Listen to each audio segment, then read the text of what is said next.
no idea. Now, MCG yesterday, the reigning premiers in Essendon, the winner went into the finals. Look at this. And this is what the big talking point is. Matty Lloyd, number 18, hitting Bradley Sewell. Oh, he's gone. This is just out of the three-quarter time break. The Bombers are down by 22 points. Matty Lloyd comes through, cleans him up completely. Like a pinball there, he goes out. And there are Matty huge Lloyd. ramifications because he's been reported. He's been reported 8 times, never against Hawthorn. View is... Well, gone. He's going to get suspended for sure. Good news is for Sewell that we've touched base with him that it's probably not broken, so it's just bad bruising. That's so good for Lloydie. So I think that's good for Lloydie in respect that if it is a break, it's obviously the impact's much Let's talk about the game yesterday. Half-time, Essendon were in enormous trouble. They had a big talk at half-time. That happened off the bounce at half-time, stirred the whole game, stirred the 77,000 people there. Now, the conjecture last week, guys, with Buddy Franklin. Well, let's have a look at it. Let's have a look at the Buddy hit and see how it compares. This is Buddy on Ben Cousins' last Saturday night. Tucked Apologies. in, Ben fumbles, he hits him. Not much Ben time to make a Cato, decision. Ben looking like he's Okay, so the somewhere difference else. is what? Are they going to be similar? He's going to get 2 or 3 weeks, Matty Lloyd? Well, he's going At to get least worse, I think. He'll get 3, I would have So that means you think he's finished for the season unless something remarkable happens, and that's going to be a huge blow with them travelling to Amy next Friday or Saturday. The incidents, I think, a little bit inconclusive in a couple of areas. I reckon Matty Lloyd gets a bit of a shove. Yeah, because he's out of control. He gets pushed into the That's what contest. Essendon will be arguing. Well, there's no doubt. You can see that he's actually half down already. Well, this is what under the AFL's tribunal guidelines, a charge that was reckless, of high impact.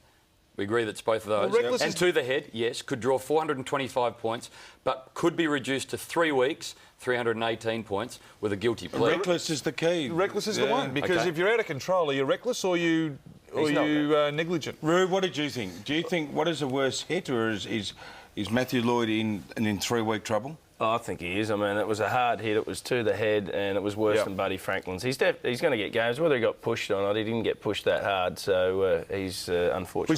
Have a look at the melee afterwards, Ox. We'll have a look at this vision. It was these two sides have had a huge history, and this was directly afterwards. I mean, there were players from everywhere coming in. Yeah, there was punches getting thrown in there, and the AFL will look at that, no problem. Campbell Brown, who we'll be talking about in a second, goes off with a cut. Oh, there he is on the sideline. He's had his head fixed up.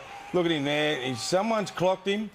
He's gone off the ground. He's gone nuts. Well, after the game, Hamish. Yeah, he this wasn't is happy. Campbell Brown. He, as you saw then, was hit. We don't know by who, but he was talking to Triple M, and this is what he had to say about Matty Lloyd directly after the game. Matty Lloyd, he's done that a fair few times to us, and I think he's one of the biggest snipers in the game. So, mate, we're not going to forget in a hurry what Matty Lloyd did, and I hope he plays on next year. His time's coming. Them's there are fighting words. He'll regret that. He'll regret saying that. It's heat of the moment, and he'll be disappointed in himself because he does play it hard and tough, probably more so than anyone else in the league. Well, he's actually Brownie's been reported for hitting Matty Lloyd and got 4 weeks for it. Matty Lloyd has never been reported until yesterday against the Hawks. Paul Hamilton is a football operations manager at Windy Hill. He talked this morning at Windy Hill. He was articulate. He was very clear. This is what he had to say. Our concerns are 1, the attack on his integrity and his character. 2, the veiled threats that have been made. 3, the prejudicial comments in terms of the tribunal hearing that will happen this week. And 4, the appalling set of double standards that have come through. That was Paul Hamilton, 25, half an hour ago. It was very clear. I'll be very clear. Essendon are furious with Hawthorn. They're furious with Campbell Brown. They're furious with Hawthorn. They're accusing Hawthorn of whinging, being hypocrites of what happened last week with Buddy Franklin. They were just appalled with Campbell Brown. As you said, he's been reported for striking Matthew Lloyd. It was mentioned last night several times by Essendon people, reminding people that Campbell Brown hit Jason Winderlich in 2004 and he got another 4 weeks there. So they're appalled that Campbell Brown would call Matthew Lloyd a sniper. They're harsh words, aren't they? Can you understand? I can understand why he did it. Being a little bit precious. They're the one. They've had a player knock out one of Hawthorn's players. I tell you what, footy is a very tough game of football, and there was a lot on the line yesterday. And the captain stood up, and he stood up pretty physically, Yeah, I agree with that. and there's going to be repercussions. It adds to a pretty good rivalry.